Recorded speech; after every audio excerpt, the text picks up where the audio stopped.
Hi, in this video I'm going to show you how to change the battery on an Ecobee sensor. So this is the sensor. It's got a plastic stand, as you can see. So what you need to do is put your index finger and your thumb on the thin part of the stand, grab the front of the sensor and kind of just pry up, and that just comes off. It may be a little bit hard the first time you do it. So the type of battery that it takes is a CR2032. And I just picked up myself some batteries online.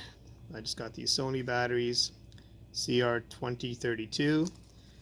I'm just going to put the new battery in. So obviously the writing goes on top.